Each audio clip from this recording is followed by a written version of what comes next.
So have you ever noticed that two people can feel maybe the exact same amount of anger, or you think they do, and one responds very differently than the other one? Like maybe one person explodes, they're so angry, and the other person gets totally quiet. Or or maybe somebody puts a smile on their face and they say everything's fine when inside they're just boiling, right? I think they call that passive aggressive.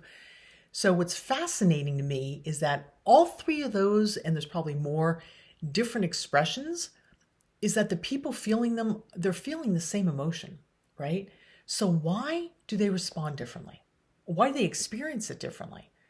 And you may say, well, it's personality. I'm not so sure. I think actually that most of us learned how to be with anger, or we created a relationship with anger long before we actually understood what anger is, what the emotion is, and that whatever pattern we created at that time is still really running in our lives today. And that's what we're going to talk about today, is how to identify those patterns. Hi, I'm Leeza Steindorf. I'm an international leadership coach and human development specialist.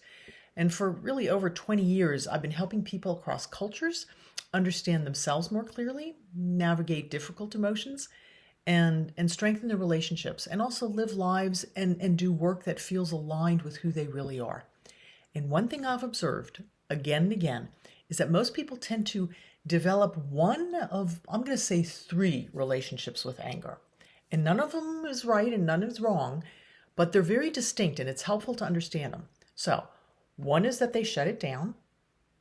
One is they hide. They hide it with a smile often, or they let it fly. And as I said, none of those patterns make you wrong. And actually, I believe that however you learn to deal with your anger, you learned it because it helped you.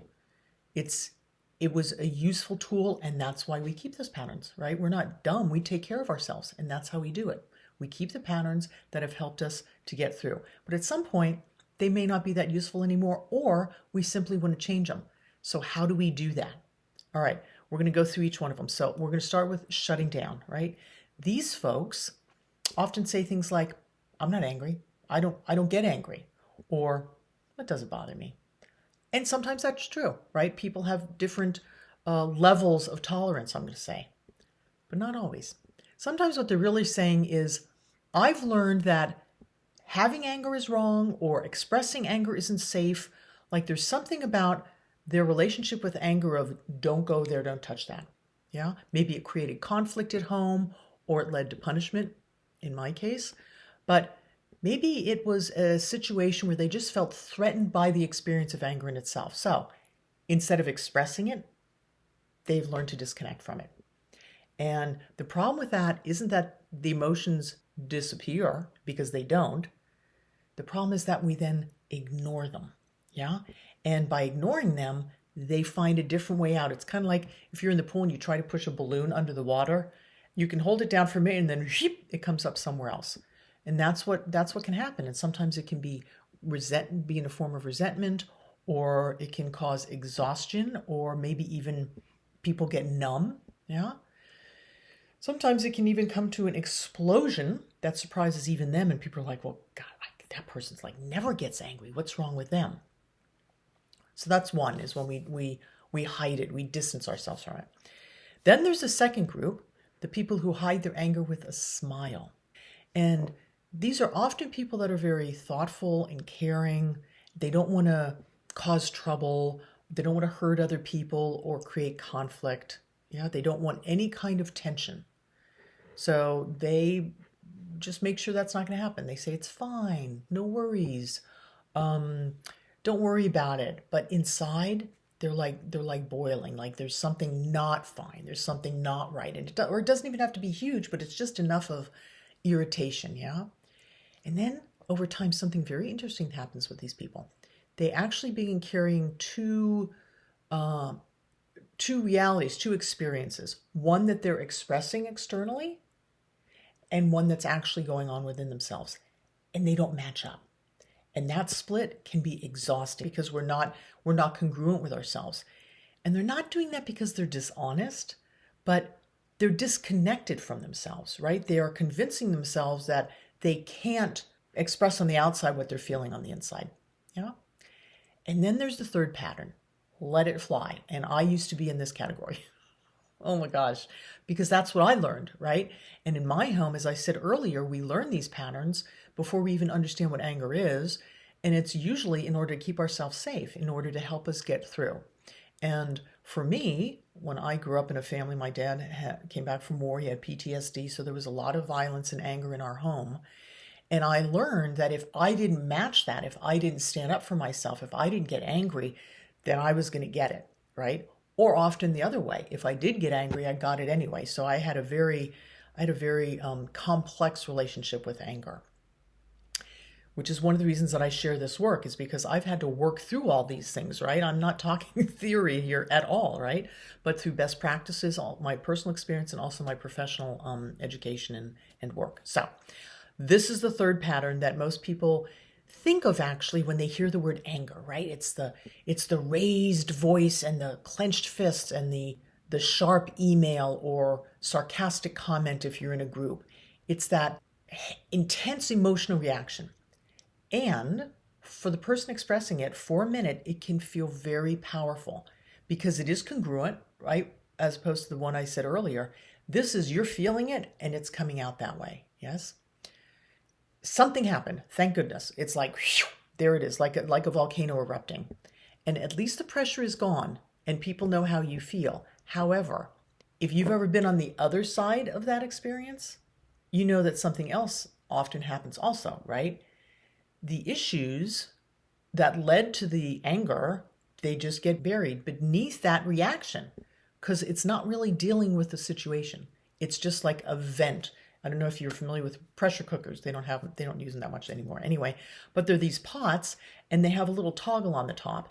And when it gets super hot inside that pot, the pressure helps things cook more quickly, but it has to have a little valve or it's going to explode. And that's what happens with people who just let it fly. It's that pressure valve is just pew, and it goes off. So what happens then in that eruption, if you will, is that the relationship that the people are having with themselves and with their emotions, that becomes the biggest thing.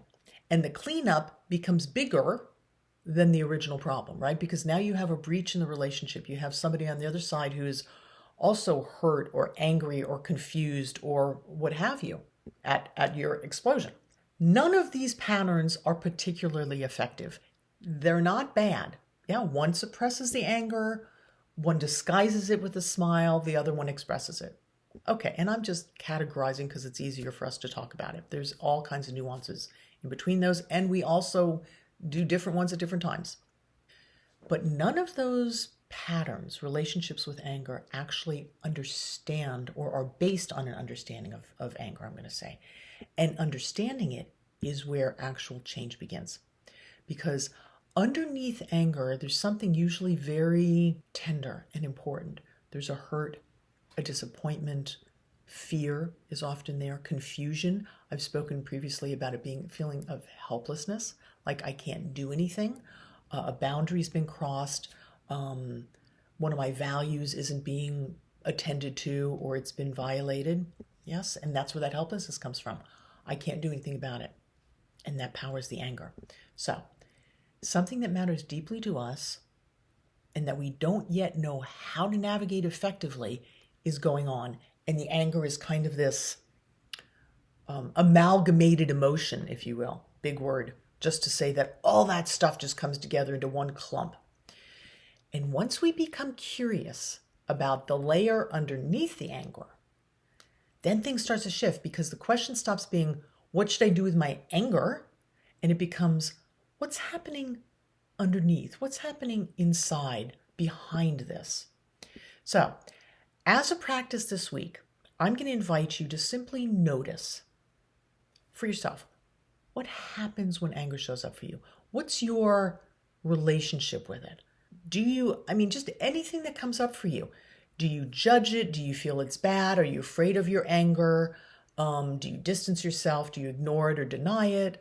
Do you shut it down? And then how do you deal with it? Do you shut it down? Do you put a smile on it? Do you just let it fly and let it, like the pressure cooker?